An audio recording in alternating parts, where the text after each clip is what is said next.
Ya viene. Ok, señores.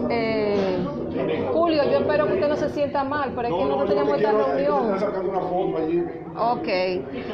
Señores, ustedes saben que en el día de hoy, la reunión que teníamos o tenemos pautada para las 12:30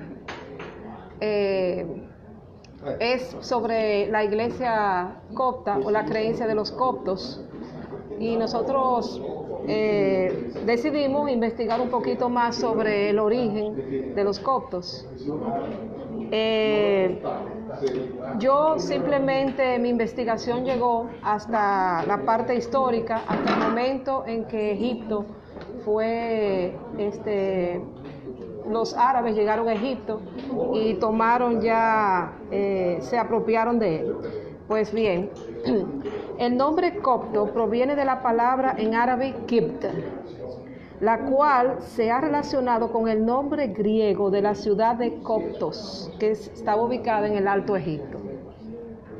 Estos constituyen un grupo etno-religioso indígena del noreste de África que habitaban principalmente el área de Egipto moderno, Sudán y Libia. O sea, cuando decimos etno-religiosos, estamos hablando de un grupo autóctono de Egipto y religioso porque considera que la religión copta es su religión.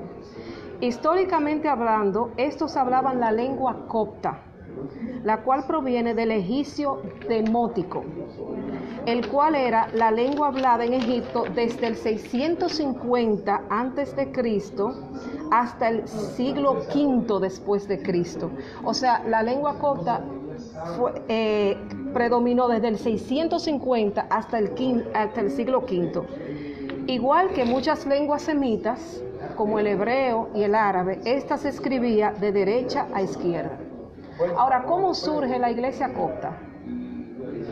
Pues bien, según la tradición, el cristianismo fue introducido en el Egipto actual por San Marcos. San Marcos era uno de los discípulos de Jesucristo, en Alejandría, poco después de la ascensión de Cristo y durante el reinado del emperador romano Claudio, alrededor del 42 después de Cristo. O sea, según la tradición, esos datos habría que confirmarlos de manera arqueológica. Marcos, el discípulo Marcos, llega a Alejandría y empieza a esparcir el evangelio. Ok. El legado que San Marcos dejó en Egipto fue una considerable comunidad cristiana en Alejandría. Desde allí el cristianismo se extendió por todo Egipto. Después de medio siglo de la llegada de San Marcos, o sea, 50 años después, como se pudo constatar en el hallazgo de un fragmento del Evangelio de Juan, escrito en copto y que fue encontrado en el Alto Egipto. O sea, San Marcos llega en el año 42 después de Cristo, 50 años después, medio siglo sería, en el año 92 después de Cristo, se encuentra el Evangelio de San Juan escrito en copto. En el siglo II, el cristianismo comenzó a extenderse a las áreas rurales y las escrituras se tradujeron al idioma copto, conocido en ese momento como el idioma egipcio. Ya dijimos que ese estaba desde el 650. A principios del siglo III después de Cristo, ya los cristianos constituían la mayoría de la población egipcia. O sea, Egipto era cristiano.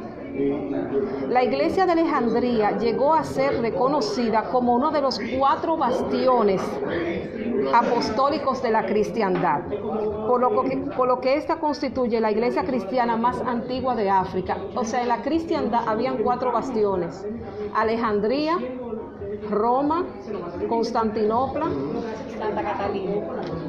Bueno, eso habría que buscarlo, no sé el otro, pero creo que Bizancio, Constantinopla, Alejandría y Roma. Me falta el cuarto. Constantinopla y Bizancio son lo mismo. Bizancio y Constantinopla son lo mismo, ok.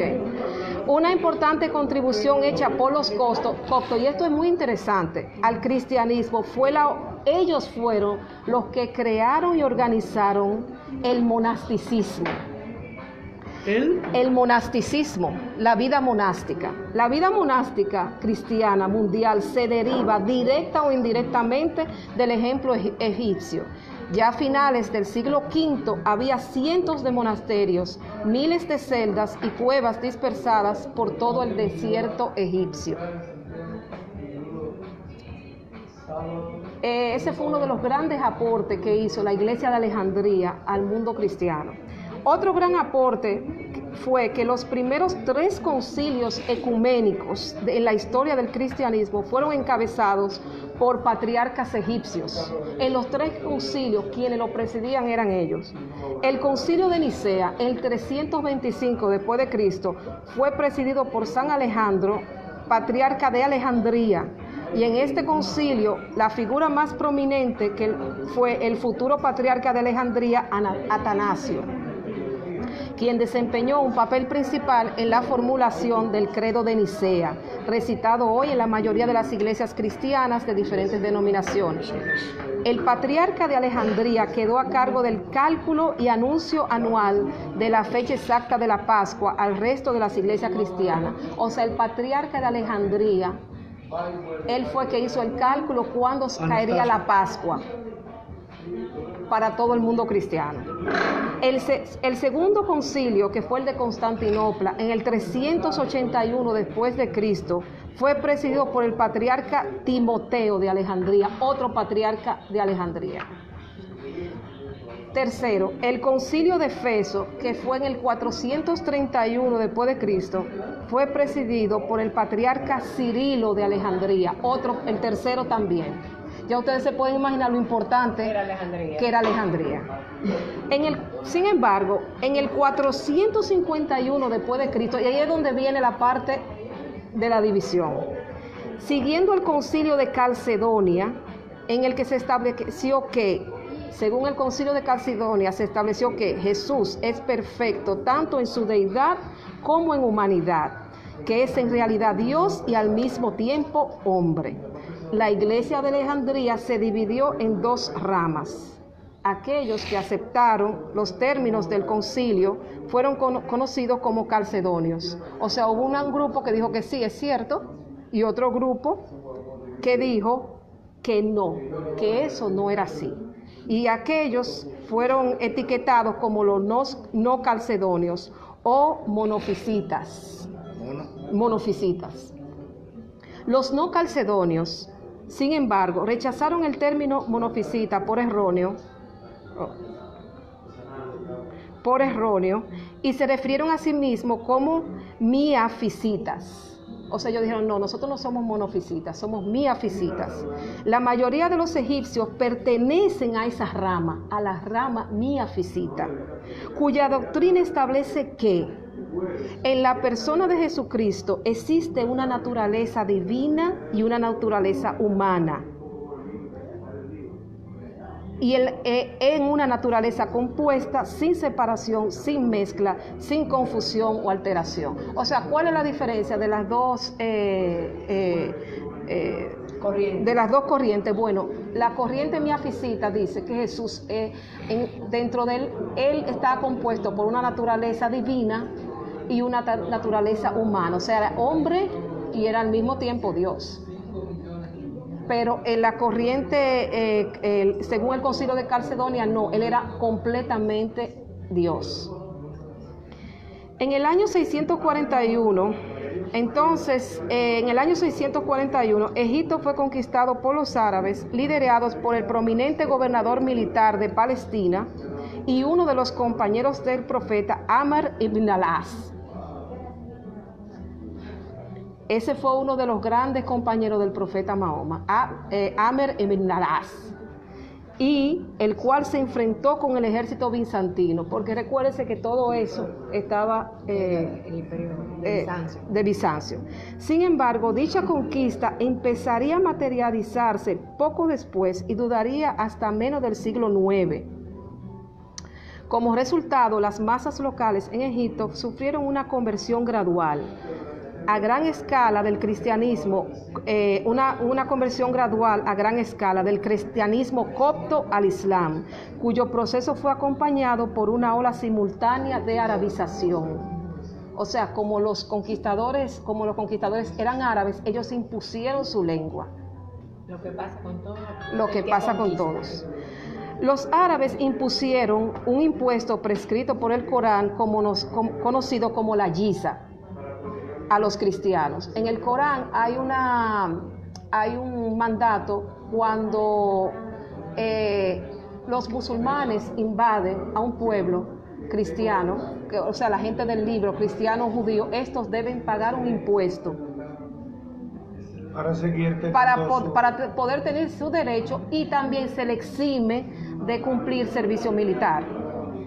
O sea, ese es uno de las ventajas. Vamos a decir, tú pagas tu impuesto, pero no tienes que ir a la guerra, no estás obligado. Más sin embargo, estás siendo protegido por el Estado Islámico. El Imperio Romano. Exacto.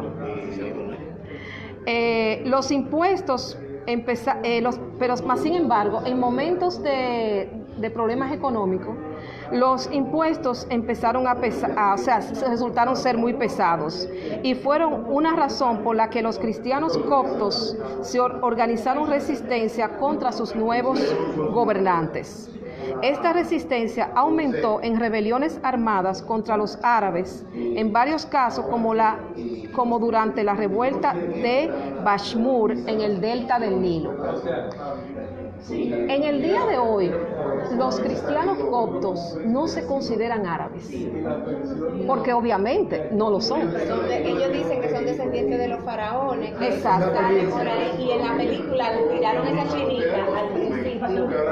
El protagonista dice: mi mamá me dijo que nosotros somos los verdaderos descendientes de los faraones. Exactamente. O sea, obviamente que ellos no lo son, porque ellos ya existían, se habían convertido al cristianismo en el año 40 después de Cristo, y pues ya tenían una cultura. La lengua copta viene de la lengua de la lengua demótica. Sí, pero hay que profundizar más. Sí, ok.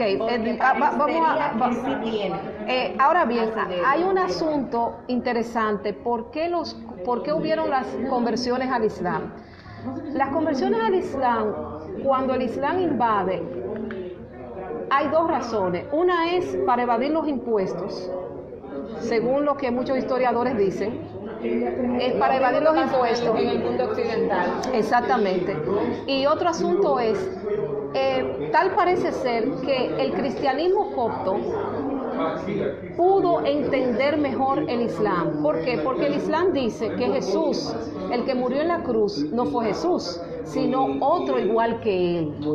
Y recordemos que la oposición de los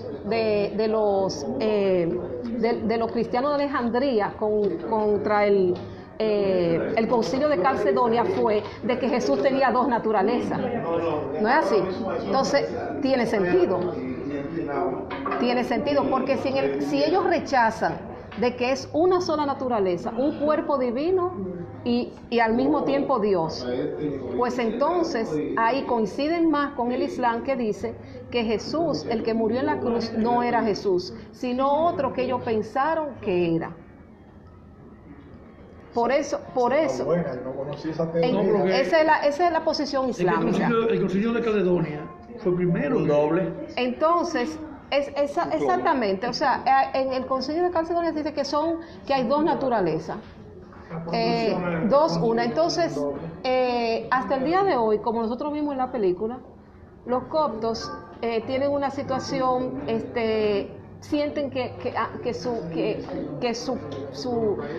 país fue robado prácticamente, su cultura fue robada, fue sustraída.